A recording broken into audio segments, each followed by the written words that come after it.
Hello again, Chris Lee and Jay Greeson of Southeastern 16 here to preview Virginia Tech and South Carolina in Week 1. By the way, a Sunday afternoon kickoff. Don't forget that. Don't see those often. Jay, interesting game here between a South Carolina program that has a ton of momentum and a potential Heisman candidate in LaNorris and a Virginia Tech team where Coach Brent Pry starts the season, I'd say, a bit on the hot seat. Amazingly, one of the betting services I looked at had the rankings of the odds of the hottest seats, the first coaches to be fired in college football, and the top three names were Brent. Number one was Arizona's Brent Brennan. Number two was Virginia Tech's Brent Pry. And number three was Oklahoma's Brent Venables. Interesting. Well, the guy that needs to change that, I think, for Virginia Tech, and this is a team that replaces a lot of guys, but they've got a talented quarterback in Kyron Drones, who was just okay a year ago, very pedestrian to be exact, 10 touchdowns, 6 picks, also playing hurt. But I think that's where Tech hinges its hopes. And in a battle of quarterbacks, that's the guy that's probably on the spot, because I think we're pretty sure LaNorris will show up and play well for Carolina. You think so, Doctor? I think possibly, yes. All right. Can we also just go ahead and, we've talked about a whole bunch of games today that the season openers for a lot of schools who have a lot on the line. And that's not to diminish what Virginia Tech or South Carolina have on the line in their season opener. But these are two of the top 5 sneakiest, best home environments in all of college football. Lane Stadium, Williams-Brice, those places rock. And I've been fortunate enough to go to both. But, man, those places rock. Yeah, Blacksburg is beautiful in the fall. It is. It's wonderful. Yeah. Kind of in the middle of nowhere. But, of course, this game will be in Atlanta, where we see a lot of SEC football games first week in the year and at the end of the year, of course. But, yeah, I think, kind of an interesting spot for both places. I feel like Shane Beamer has established South Carolina with a really solid floor and maybe a bigger upside than we've seen since Steve Spurrier. This is a dark horse playoff contender. And Tech is interesting to me. Phil Steele feels like Virginia Tech will be better for reasons I can't entirely comprehend after reading his preview, especially for a team that loses all 5 linemen. But they do have some speed on offense, but they also lost a lot of guys, Jay. I think this is a game, and now South Carolina has been a slow starting team the last couple of years under Shane Beamer. You almost forget that Old Dominion had a puncher's chance at the Gamecocks in the late minutes of the opener a year ago. Virginia Tech, I saw Tech lose its opener in Nashville a year ago to Vanderbilt in overtime. I think the timing of this will be interesting because I think both programs need to get off to good starts here for different reasons. I completely agree with you. And I think it now is the apropos time to say we're talking about a game that's a month out, because this game could be directly impacted by what the NCAA does with Ralshawn Faison. Yeah. And his eligibility claims, the transfer from Utah State, the South Carolina running back, who, if he's in this lineup and standing next to LaNorris and he's got Nyck Harber on the perimeter, you're talking about 3 NFL level dudes that Shane Beamer's going to be able to move pieces. And that South Carolina offense could be special if Faison is granted one more year of eligibility. But in terms of Virginia Tech, man, it just felt better when Lane Stadium mattered, Yeah. Virginia Tech being forgettable is the This is a great game also considering the Beamer legacy, because have I told you the story about maybe it's for a different time, but Frank Beamer showed up at George O'Leary's media event. Oh, yeah. At Reynolds Plantation. He's standing in the back of the room, and the season opener before Virginia Tech joined the ACC was against Georgia Tech. And a whole bunch of media guys like me are asking questions. And then Beamer from the back of the room, and nobody turned around and looked at him, goes, "Hey, coach, what are your first 5 plays?" And everybody kind of like turned and looked, and it was Frank Beamer. Yeah. I mean, Frank Beamer's one of a kind. He's a great dude. Not quite sure what Bo Jackson was trying to tell us there, but he was pretty excited about something. And from the Carolina angle, I've got a lot of stuff to be excited about here. I think anytime LaNorris Sellers takes the field, it feels like appointment TV almost. That's number one. I think number 2, Nyck Harber. You mentioned him. He has got world-class speed. We will see if he's ready for a breakout. But maybe the storyline that, as much as any of them, determines Carolina's altitude is how it rebuilds on special teams and also on defense. South Carolina lost a ton of really good players on the defensive side to the NFL. Of course, it's still got Dylan Stewart, who is a first-round future NFL pick, we believe, and so do scouts. So a lot to bite off just from that side in week 1.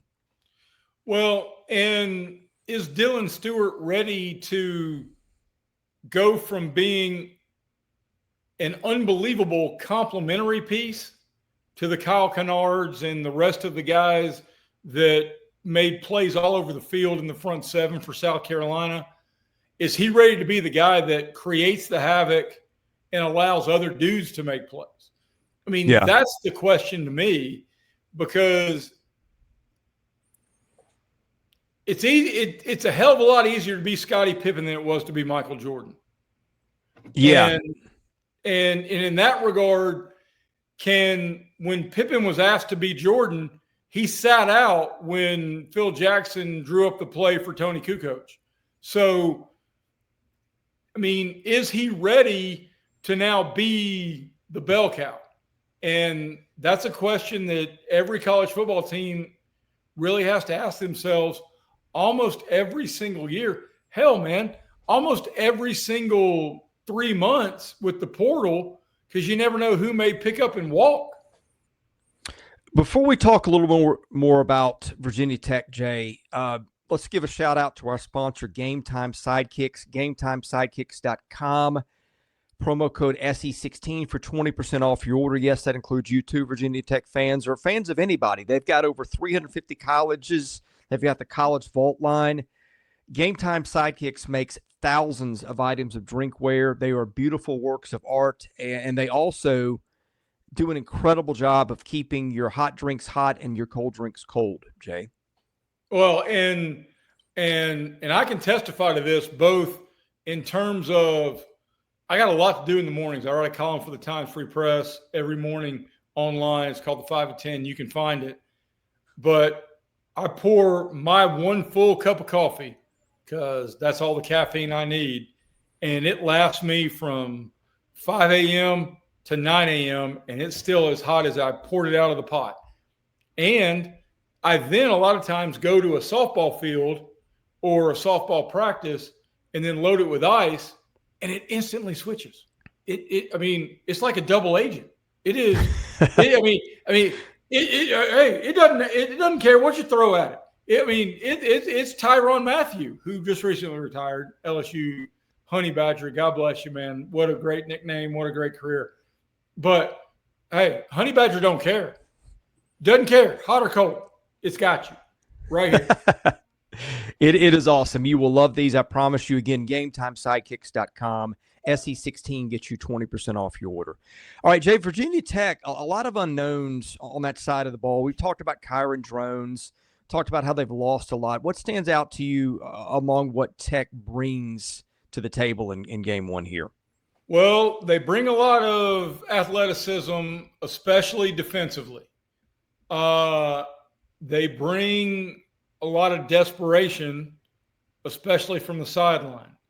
So I actually think coaches who coach desperately are better at this. Now, certainly you can, if you're Saban, you're not coaching desperately. You're just recruiting at an elite level. But if you're coaching desperately and embracing analytics, and whether you mean to or not, and it's 4th and 1 at your own 49, and you go for it. If you're coaching aggressively, it will pay off. I've got 1,000 theories, and you've only heard about 10% of them. But one of them is every major college football team and every NFL football team needs to hire an elite level Madden player because they understand when to go for 2, when to go for it on 4th down, when to, all of those intricate decisions that we so fall back into the pigeonholed, well, that's the way we do it. We're going to pin them deep. Bull crap. Possession of the ball is more important than position on the field in today's football. So coaching desperately, which Brent Pry is going to have to do, I think gives Virginia Tech a wild card status beyond any name or anybody on the roster who may or may not have come through the portal or may have been a conversation piece. I think this team actually may be sneaky, very good in the ACC. Yeah, there's some people that share your sentiment. It's not a team with a lot of knowns, I guess. But again, I'll fall back on the Phil Steele comment about he feels like it's their more talented team that was a year ago. A team that, of course, went 6-7, and that 7th loss came in a bowl game where I think 14 starters roughly were not part of the team. But before we give our not our official picks, because we're still a month out. You've got training camps or fall camps to go, and anything can happen with injuries and things like that, eligibility. Jay, Rockform, our other sponsor, they make tremendous products. Cannot wait to get our hands on their gear. I know we both got shipments coming soon. Yeah, we do. And we've got one final beach trip coming before school. And I am breathing a huge sigh of relief that every single cell phone can charge on the cup holding device in my truck as we head to Panama City, and everybody can charge it regardless of the phones. I mean, dear Lord, man, how many you look around and there are cord chargers everywhere in everybody's house. You get 2 Rockform chargers that are universal, whether it's iPhone, Android, regardless of what it is, whether it's iPhone 13, iPhone 29, whatever the hell, Tim Cook. Hey, Tim Cook, give money to Auburn football. Damn it, man. We need some NIL help. Come on. Anyway, it's got the whole spectrum. It charges them all. You make one order, and you don't have to do it again.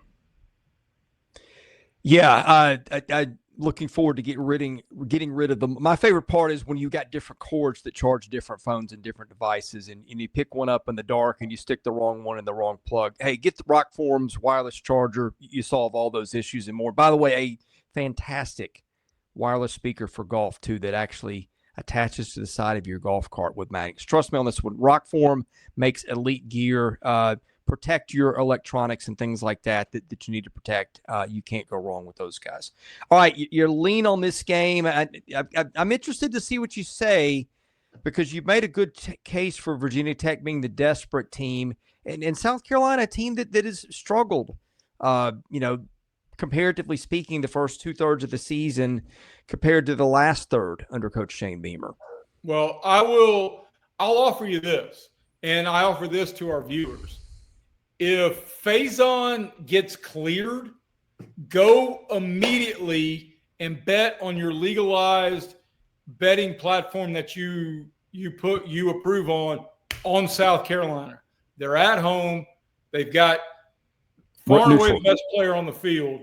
If Faison is on the field, you're talking about two guys who are going to eclipse 1,000 yards rushing in their backfield in that offense. And I'll lay the 9.5 once I hear, but be quick, because 9.5 is going to go to 12.5 pretty damn quick if Faison is declared eligible. Right now, I'll still lean South Carolina because they're at home and they've got a potential round 1 pick 5 quarterback, and Virginia Tech's got some unknowns. And I think Beamer's got them really building a whole lot of momentum in the program, but I'm all over it if Faison gets cleared. Now, when you say home, I guess you're expecting Virginia or South Carolina to bring more people to Atlanta. Yes. Yeah. 100%. Yeah. Everything screams South Carolina in this one. Everywhere I look, basically, I am a little bit intrigued by the desperate team. You do see some coaches that have at times, when the back is against the wall, turning up great seasons. Clark Lee at Vanderbilt being one a year ago, out of nowhere. I think Virginia Tech has got enough talent to maybe pull one of those. And again, this is when you want to catch Carolina. But, man, I can't go against what I saw at the end of last season. I know the bowl game was a disappointment for whatever bowl games mean. Both disappointments for both programs, honestly. But didn't expect to see Carolina lose to Illinois a year ago. But, hey, look, Jay, I'm going to bet LaNorris Sellers and Shane Beamer on this one to win it. So I think that's what I'll go with. We reserve our right to change our mind closer to matchup time, but a month out, that's how it feels. No, let's be completely honest. LaNorris Sellers is probably going to be the best player on the field, maybe in every game he plays. Yeah. Yep. I think that's entirely the case. Can't wait to watch that kid play this fall. Me too. We're going to cover the SEC wall to wall every week. We'll give you previews. We will give you recaps. We do the same thing for baseball and basketball. Subscribe to the channel. That's free. Leave us a nice comment, a thumbs up. Those are also things that cost you nothing. And patronize our sponsors, please. Rockform and Game Day Sidekicks. Game Time Sidekicks, excuse me. Anyway, for Jay Greeson, I'm Chris Lee. Thank you for watching Southeastern 16. God bless you. We'll see you again soon.